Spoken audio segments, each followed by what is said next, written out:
получих 2 припадъка за един ден. Вкараха ме в болница и бях 3 дена на системи. Всичките ми приятели са престъпници, половината са в затвора, другите са на улицата взимат наркотици, другите са починали. Нямам среда, която да са нормални хора. За да се спаси душата си, тя трябва наистина да иска спасение.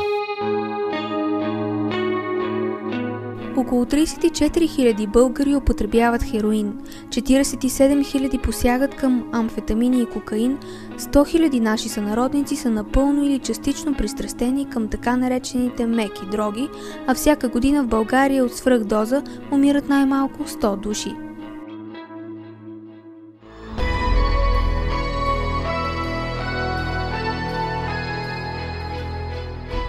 Ивайло, Младен и Петър са живата плът в тази мъртва, суха и скучна статистика. Техните истории се нуждаят от разказване. Животът им умолява за изцерение. Заедно с още 10 души, тези 3 младежи лекуват раните си, причинени от наркотиците. В едно село, в една къща, в един дом на Бога, наречен Бетел или на български Ветил. Името на тази наркокомуна в китното радомирско село Владимир означава точно това – Дом на Бога. Там, където Божията ръка се протяга към тези, които не могат да си помогнат сами. Модела на това служение е взет от Teen Challenge. Това е служението, което Дейвид Уилкерсън постановява преди малко повече, около 50 години от Америка, когато тогава ги удари тях първата вълна на наркотиците, Уудсток. След това тази вълна идва в Испания. Много млади хора страдат от зависимост. И хора, които искат да помагат и могат да помагат, знаят как, по-точно с добрината си един вид, започват да правят това нещо. Тези комуни основават, които тук са добре познати вече, испанските наркокомуни. В Испания са няколко, ние сме една от всичките тях. Аз започнах както почти всеки, така започнах с тревата и започнах просто от любопитство започнах. Самата среда, в която бях, приятелите, с които контактувах, просто в тази среда бях и ние се събирахме си, пиехме си, пушехме си и лек по лек започнах работа тук в София. От чисто любопитство започна и хероина и друго, просто нямаше как без тях.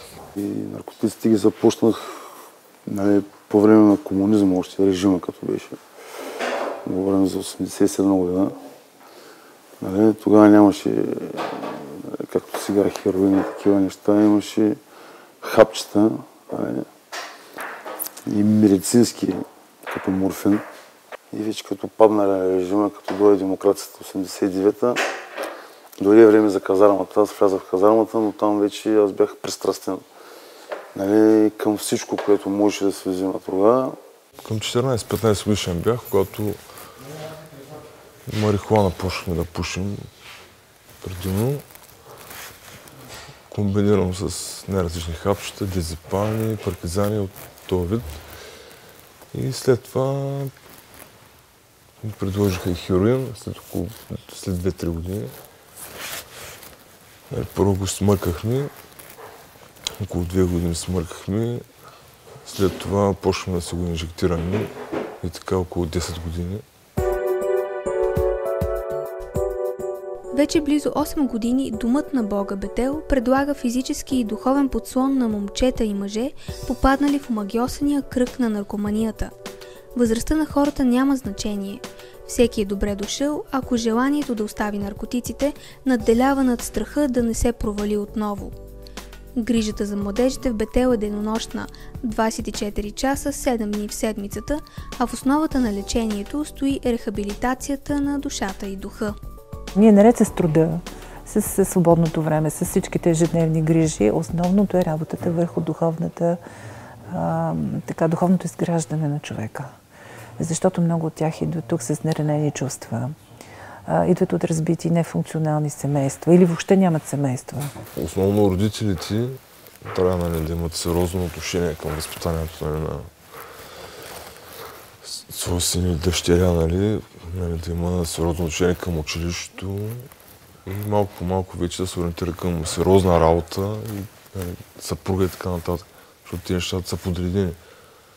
И аз съм нямал нито едно от тези неща, нито училище съм завършил както трябва, поради това, че употребях наркотици, държеше в несериозно състояние. Нито имах такова намерение, нали, да завърша сериозно, след това да намеря стабилна работа. Много странно ми беше в началото, понеже аз просто бях чул за Господ, за Бог, православната църква, където е свещички, това, даже аз и това го избягвах. Въобще не обичам да влизам в църкви, не обичах тогава. Аз също съм бил по този начин, съм мислил, когато съм бил навънка, не съм вярвал в Бог, не съм бил християнин. И също съм смятал, че тия хора, нали, даже и няма нищо, не са нормални, нали, секти, най-различни такива неща. И далеч съм бил от тия неща. Но когато влязах в този център, Бог се прояви по такъв начин, че аз да го позная, че той е истина, той е реалност. Не е някакви такива, нали, неща, които се говорят. Отношението, което хората, които бяха тук, това отношение някакси ма промени, нали. И пак така започна с те ми даваха Новия завет, аз първо почнах да го чета. Викам книга така, която нищо не разбирам от нея аз. И ми беше много странно. Първо почнах да чета и после оставих. Някакси не ми беше интересно първоначално. И така просто слушах. Като слушател бях първите няколко месеца. И в един момент се получи така, просто пак от любопитство, викам, ще опитам да видя какво ще стане. И видях, че е много по-добре така. Много се радвам, че повярвах. Преди постоянно лъжех, крадях, говорех глупости, псовни, а това вече го няма. Това е едно доказателство. Не е само да ме освободи от наркотиците, примерно. Да се въобразявам, че вече не съм зависим наркоман и така нататък.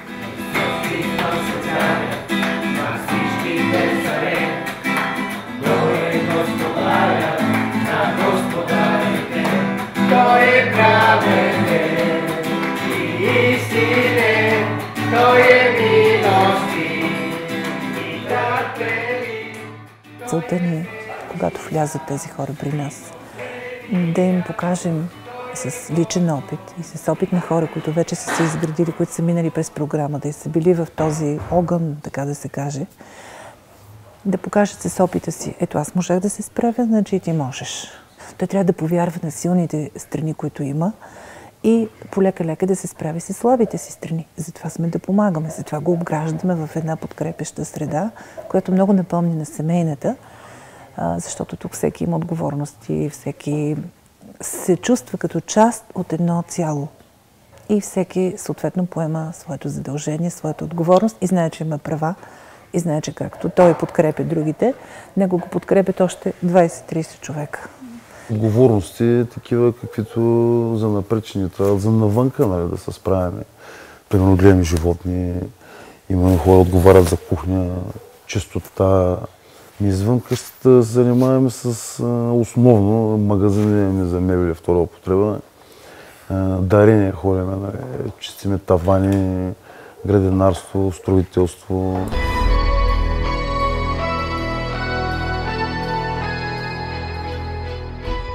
Скоро момчетата ще напуснат това място, този духовен мотел, където събират сили, за да сменят посоката на пътуването си.